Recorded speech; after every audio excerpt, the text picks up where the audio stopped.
We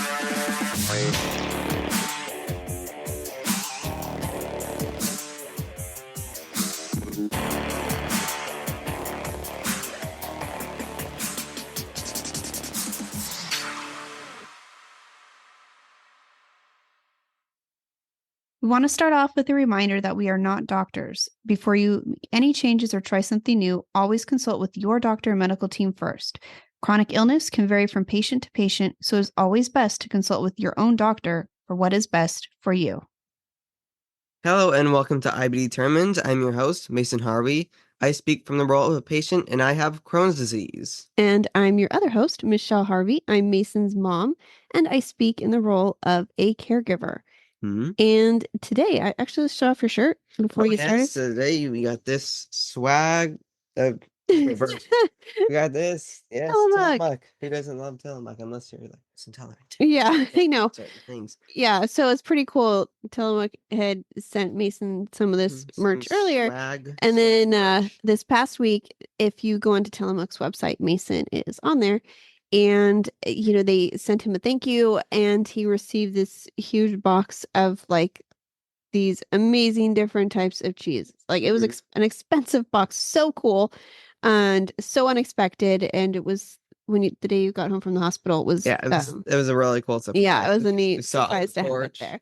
Yeah, so that was pretty cool. And so thank you to Tillamook. Yes, thank you so much, Tillamook. To any of our listeners who can tolerate cheese, like Mason is fortunate enough to be able to. They're a great brand to support. They are have been nothing but kind and just an awesome class act of a company. Yes. And so we're happy to support them. So I think what is really cool is when such a big company like that does something special like that. The bigger the company is, sometimes the more corporate they are and busy and stuff. But I think it's really cool when a company can reach out and do something like that and actually connect with its customers a little bit more and say, well, this company that I'm buying from actually is really kind and caring about its customers. Yeah. It's a neat place. It's a great place to visit in Oregon if you're ever there. It's just really cool feel, like Mason kind of said. It's like doesn't feel like corporate. No. It really does still feel like a family-owned, like kind business, of even though business it's feel. Absolutely not. There's machines, yeah, packers and all that stuff.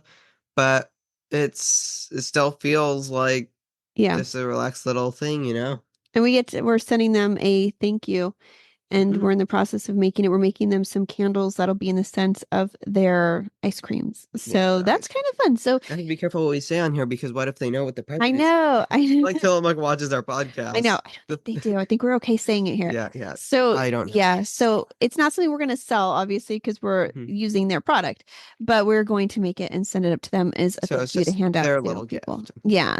So very, very, very, very, very limited items because only they're getting them. And also, speaking of other cool companies, if for any of you out there who golf, if any of you are familiar with the company Titleist. So if you're familiar with Titleist, we know of the brand. Mason does golf, so we know it through them.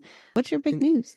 The big news is I am a Titleist staff member. Yeah. He signed a contract. That is really cool. Yeah. And one in like 3,000.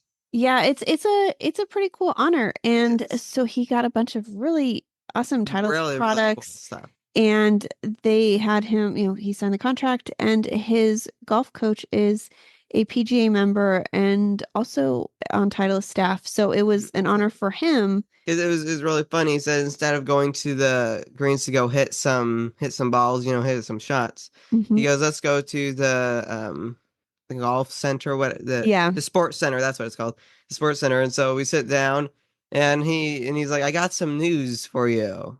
And so the way he starts it off, he goes, I'm leaving. Yeah. And we're like, oh no, you're leaving? He's like, oh, I'm joking. But so then he starts talking about how he's a Titleist staff member. He'd gone to like not a convention, but it's like where you can buy golf products. And so he had just gone to one of these, and he was telling us about how Titleist acknowledged all of their staff on these really neat plaques on the wall. And that was really cool. And it was like, oh, that's really cool for you, because he had a picture of his plaque and everything he was showing us. A trade show. A trade show, yeah. Yeah, there we go. Okay. There we go. Why did the word escape? It didn't escape you for that long. Sorry to interrupt you. But he was showing us all that, and I was like, oh, that's so cool. I'm really happy for you. And then apparently the gift just kept on giving. Yeah. Where did that come from? Yeah. That sounds familiar. But then we go outside, and there's this not piece of paper, obviously. Yeah, it It's was in a nice folder, envelope, which and we all have this somewhere around here. I was gonna grab it, but but I wrote my signature in it. There's all these things, the terms, and like if you sign up for this, if you're a Tyler staff member, if you do this or this, you have to wear this, this, and this. And it was really cool. And so then there's this little fireplace over by the eating area, and there were all these Titleist like merch things. There were these. It was amazing. Yeah. So, my golf instructor calls me Masonian. Yes, it's his golf nickname. My golf nickname. Masonian. Masonian. And so there were Titleist golf balls, and they had Masonian printed on them. Yeah, and they were really nice ones too. They're really nice ones. Yeah. And then there were alignment sticks and the golf markers, and there's gloves and a lot more things I'm forgetting about. It was so cool. So kind. And so the rep, his name is Scotty. Shout out to him. And Scotty. I'm pretty sure Scotty's not listening, but imagine if Scotty is. I don't think he has IBD or is paying attention to this yet.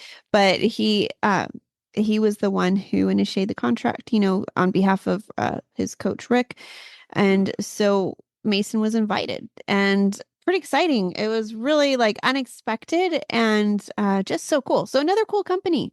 Another cool great company. Yeah. And we're supposed to go to the Genesis Invitational. And the weather looks a little. Unfortunately, on the day we're going, and in Southern California, of all places, it looks the funny thing is, it didn't rain at all during Christmas. Yeah. It didn't rain almost the entire year. It hasn't been raining. And all of a sudden, the day that the PGA signs up, the day PGA is having their competition, then there's rain. Yeah. So we're going to play by ear. And I think if it does rain, as long as they can play, we will stand in the rain. So I think that is the plan. Got our Titleist umbrellas. I know. I just can't believe it. It's exciting though. So it was cool. It was cool to be invited to get to go to that. So anyways, that's enough. Most of you out here, I don't know if you care about golf. I don't know if you care about cheese, but hopefully you did enjoy these stories and maybe you care a little bit because more. Next episode, that's all that's going to be about. It's all going to be cheese and golf. I know we should rate all the different, because we got so many different types that we're sampling, all the cheeses. We're picking like one at a time to sample and see what we think about it. So maybe we'll have to share that. So, but today we're going to talk about something very different. We're going to kind of swerve here and go into something different. We're going to take a U-turn and go. Yeah. Going to talk about actual IBD stuff. Yes. And so one of the reasons I've wanted to talk about this for a long time, and it was something that came up. The Crohn's and Colitis had a congress past couple days. They had their Crohn's and Colitis Congress. And one of the takeaways that was listed for day one was how non-invasive intestinal ultrasounds may revolutionize IBD. Interesting. And, I think that's interesting because we've heard about these for a little while. I've heard about the ultrasounds and they sound really nice. And I keep wondering, we're just now figuring this out. Just figured that out. And I think because I think a lot of you may have questions and may have heard of these. Some of you may have not. And so I think it's a great thing to talk about, especially since the Crohn's and Colitis Congress was just discussing this.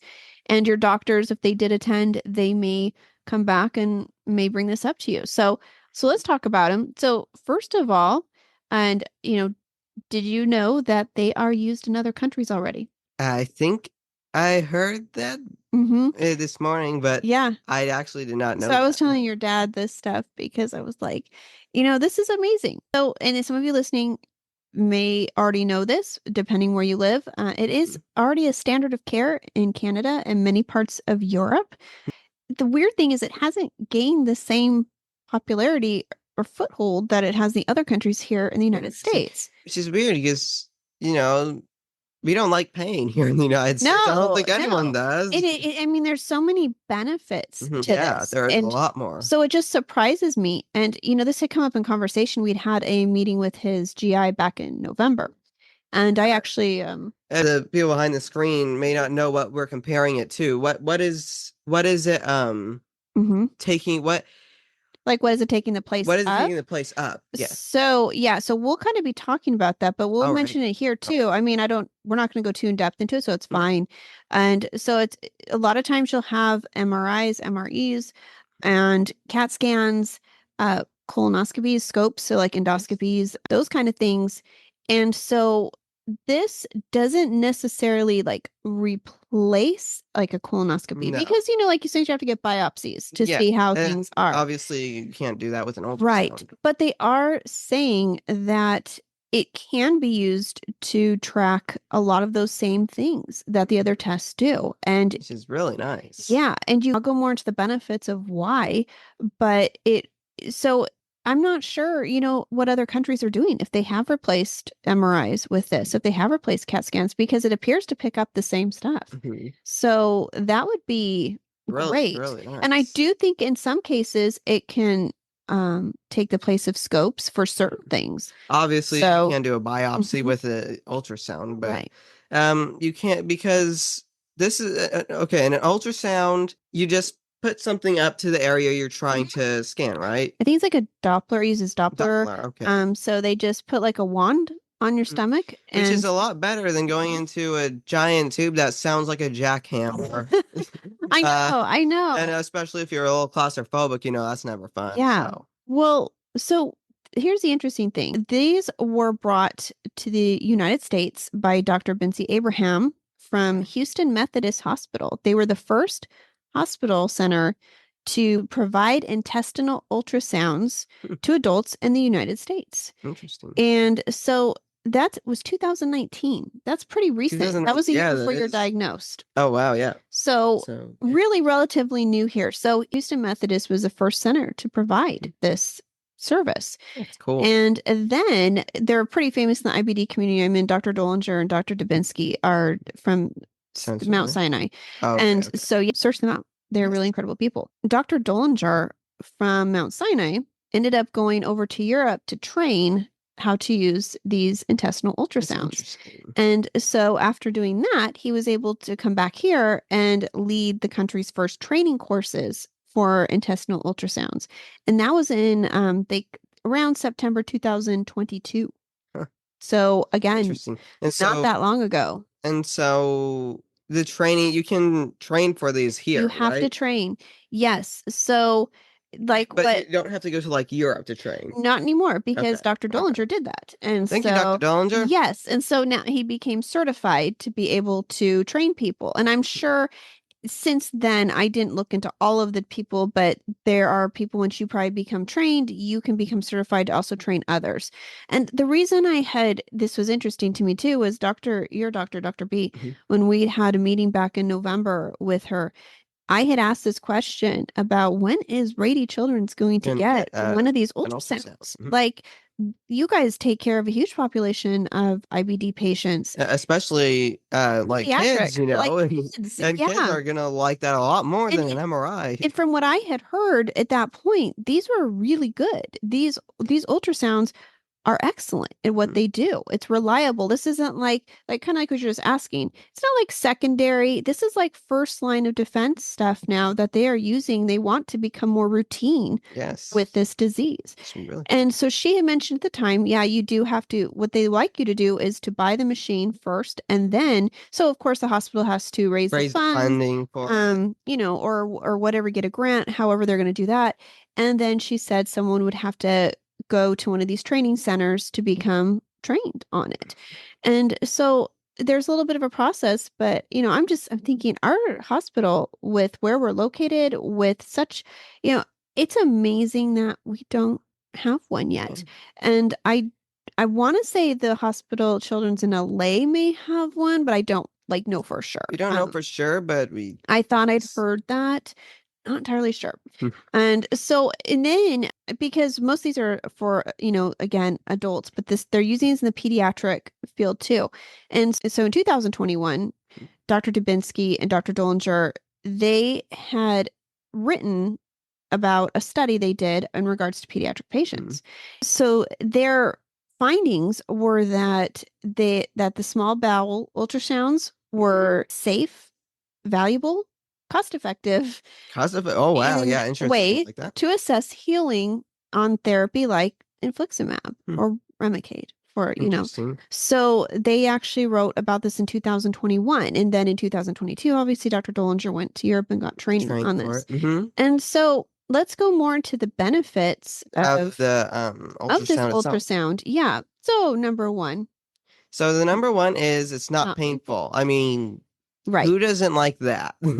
Right. You're not required to fast or do a bowel prep. That's nice. One thing I had read and do my research, one hospital did like you to fast for 4 hours if possible before doing this. Just might have created a better 4 hours is better than that's like an nothing. entire day. You could eat your breakfast, make your appointment 4 hours later, and then have lunch after or in between. That's not a big deal. No, because the current thing for like an MRI or something like that, you have to do for for scopes. Scopes. Yeah, I think MRI is not as many hours. Oh yeah, the scopes. Yeah, okay. Yeah, and so, but most times not required to fast or do that bowel prep, which is really tough. That's really nice. Yeah. And that's one of the things on Mason that actually I did not like. You didn't like, and it also we think caused you to flare because it flushed out all the good flora and bacteria in your system.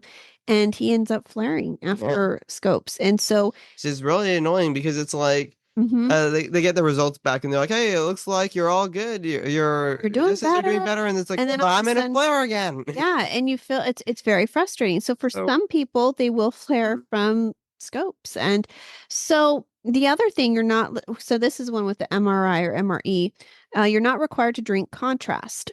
And so that's the one you drank before you went to the MRI machine. They had that lemon breeze or whatever it was. Yeah. Breeze. Yeah, I don't know. But you didn't mind it for whatever reason. You drink it. So I was like, okay, cool. But that a lot of people react to, makes them not feel as well. They don't like to do that. So you don't even have to drink contrast. That's really nice. Also really big. No radiation. No radiation. Okay, that's nice. You're not taking doses. Yeah, no, that's huge, which means you can do these more often and not have to risk without that risk. And so that is where I could see this could take the place of it because you're not getting the radiation exposure. They probably prefer to do this, and they can do more of these. So that's pretty cool. That is cool. One of the other things I read, they can be used on women who are pregnant and can't undergo invasive procedures. So if you have IBD and you are pregnant, you can still have one of these. And they can also be used on people who've had a colectomy with a J pouch and new ileum. So they can also. And then I think it was Dr. Dollinger said it can take place in a 10-minute visit. That's really nice because scopes take like we can talk about that right now since you're mentioning that. So let's outline this because let's just say your doctor wants you to get scopes. So typically the process here would be you would have your appointment in the clinic with your doctor. They would tell you, we want you to have scopes or have an MRI done, and that can take weeks or months in our case. It usually takes months for us to schedule this at our hospital. It's that, right. So at that point, so if they're trying to figure out, is his Stelara working? Well, 3 months out can be a very big difference in what is happening if it is not working.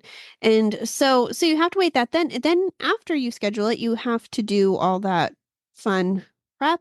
You have to go in for the procedure. It's expensive. You have to pay, go under anesthesia. It takes like a few hours. Right. It's a lot. And then after that, you get the results, and then you have to meet with your doctor so you can discuss the next steps. So this is just something you can do when you go to the hospital for your checkup, and you're just like, hey, can I get my ultrasound? Yeah, and so the intestinal ultrasound completely changes that. It can save a lot of time, damage. Damage. Immediately in real time.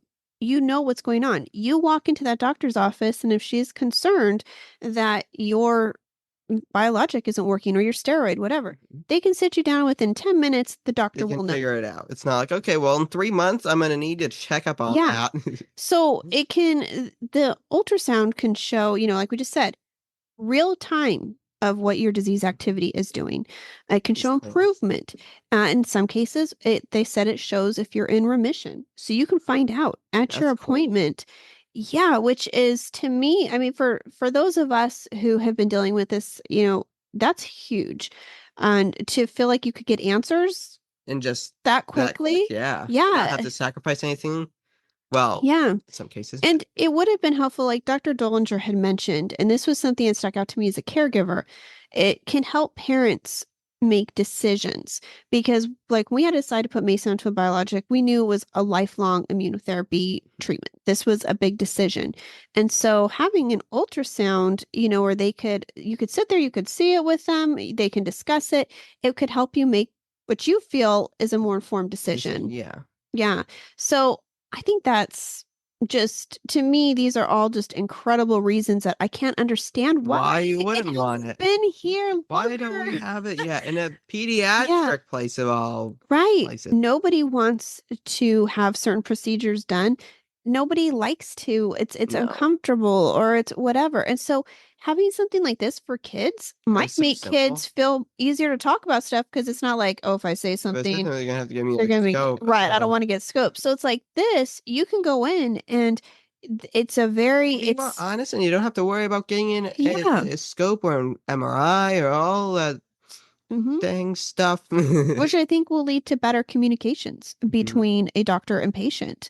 And I think as far as caregivers, it would make our jobs probably easier in making sure that we can see everything too in real time and understand what our child is going through, understand maybe if they're feeling pain in a certain area, or maybe, you can correlate things. And I think that helps. Yeah, definitely. And so one of the things I was thinking of, because since these can check your response to a medication, which this is really valuable. I think this to me is one of the biggest things too, is when you start a new biologic, you want to stay committed to it. You don't just want to jump off and switch. Right. We've talked about this. It didn't work and I was on it for a week or so.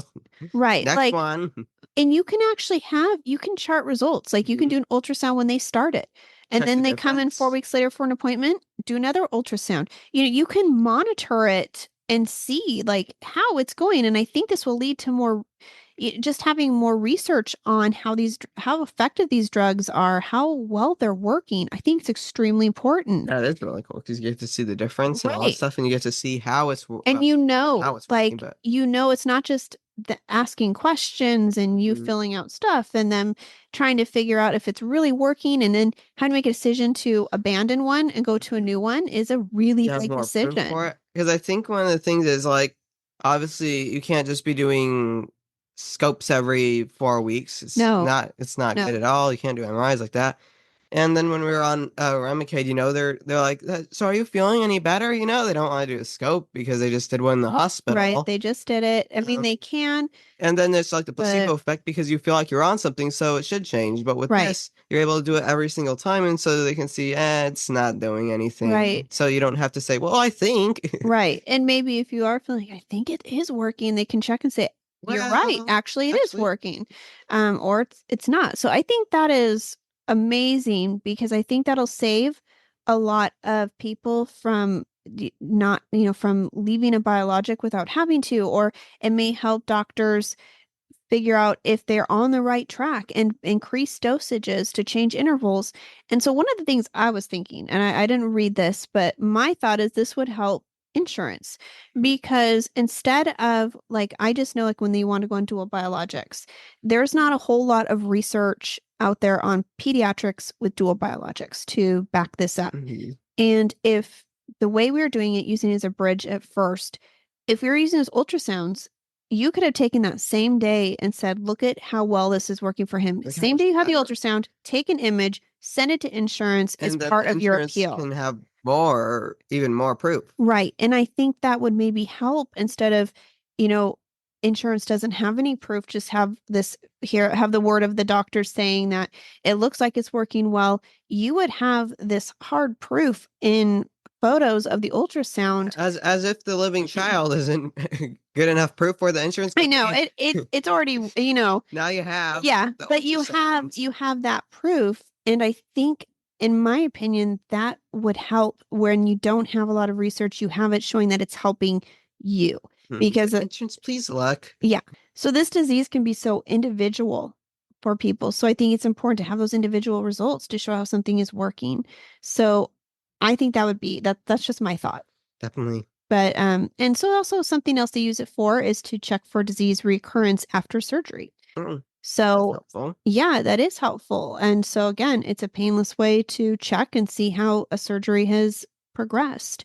And so some of the things it picks up, because, we're talking about how wonderful this is, and this is kind of like in relation to your question a little bit about what could this replace.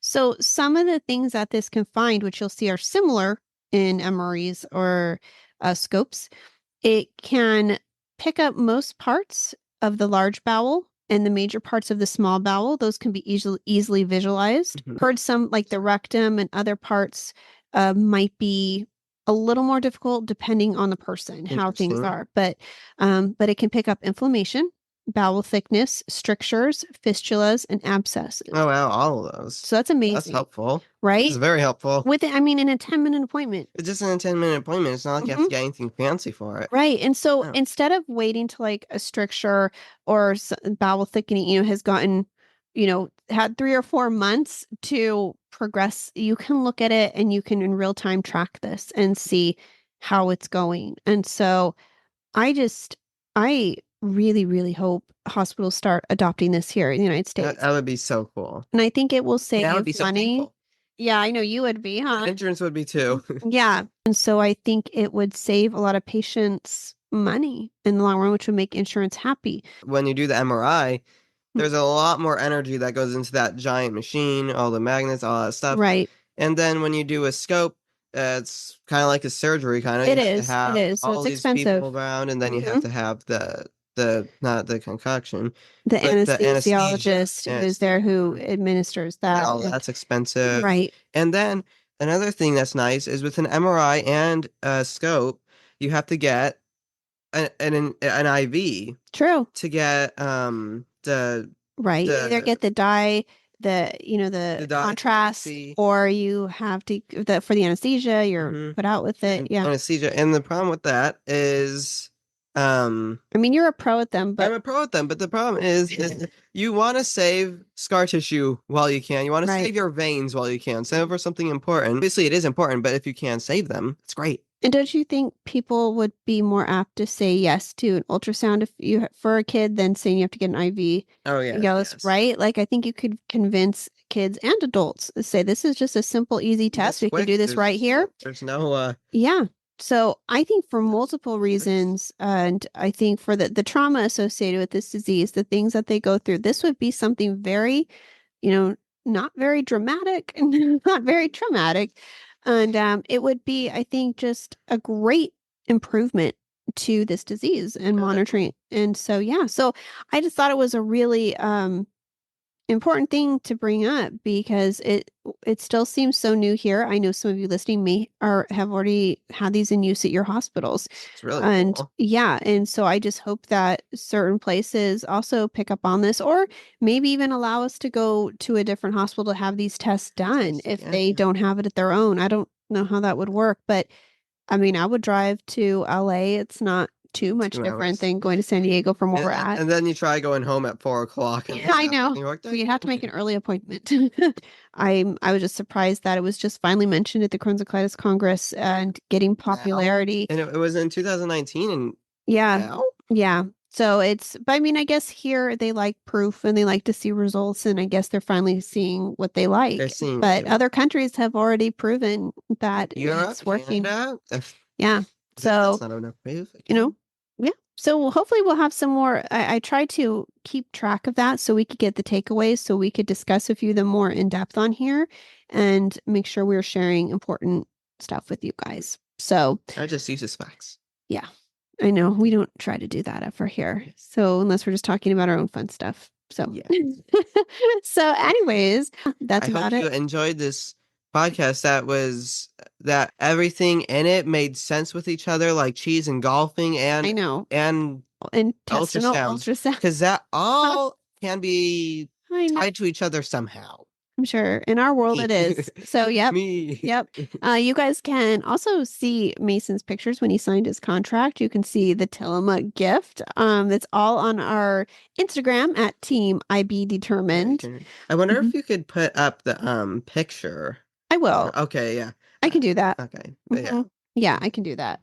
But otherwise you guys go there, visit the Reggie Project, which we keep promising we're going to do a show on again to talk to you guys about it so we can get some of our new listeners to participate. So we're going to remind you guys, about that because it is something that raises awareness and we think everybody, can play your part and you don't have to do much. Very simple. You don't have to speak or anything like that, but we're going to help give you a voice. And I think that is something that more people need to do with this disease and share their stories. So we'll go more into that. And you guys can listen to us on any podcast station, like Amazon Music, Apple Podcasts, Spotify, iHeartRadio, and we'll have a link to Buzzsprout, which will show all the other places, but those are the main places you can listen and you can watch us too. Yes, you can. So there's YouTube podcasts and there's also YouTube videos. When I listen to podcasts, I like if I'm running and I'm on like an elliptical or something like that, if not like running on the street, we do that. Running on the street. We do go running, but we do not run and listen to podcasts at the same time. We don't have our headphones on though. No, we're careful. But when I'm at home and if I'm, using one of the, we have a spin bike, we have an elliptical, things like that. I think sometimes instead of just listening, I do enjoy watching a show. So, we try to do the same thing here, depending how you are. You might like to watch. You might just like to listen. Listen to it on your walks, runs. Whatever. Drives. Don't watch us. Don't watch us while you're on your drives. No. Listen. You can listen to us though. Yeah, you can listen. Not too loud though. Make sure you can hear the sirens if you need to. Or yes, be responsible. Yes, be responsible. So with that, guys, we will be back in a few weeks with another episode. So have a good weekend, week, day. Like we always say, a good everything. Everything. Have a karma-tastic week. Yeah, there you go. There you go. Oh, wait, hang on. I forgot to say. And if you are on YouTube, make sure to like and subscribe. If you want to be notified every time we post a new video, make sure to hit that bell icon. Okay. That was probably too fast for you to even hear that, but I still got it. And welcome to any new subscribers. Happy to have you guys. And please leave comments. We love getting your... Yes, as long as they're kind. Yeah, Mason doesn't want the other one. We don't want negativity. But we're happy to try and talk about things that are important and relevant to you guys. So please feel free to suggest any ideas of something you'd like to hear more about or ask questions that we can answer for you guys. Yeah. So, all right, guys. Well, we'll see you in 2 weeks on the next episode. All right. Bye. We hope you will stick around, tune in, and reach out to us with your own journeys. We are excited to give you an inside view of what it takes to be a caregiver and what it's like to be a patient. And most of all, we hope you'll maybe be able to apply something you hear on here that might help you in your own life. Sometimes life changes, and it's all about how you handle the journey.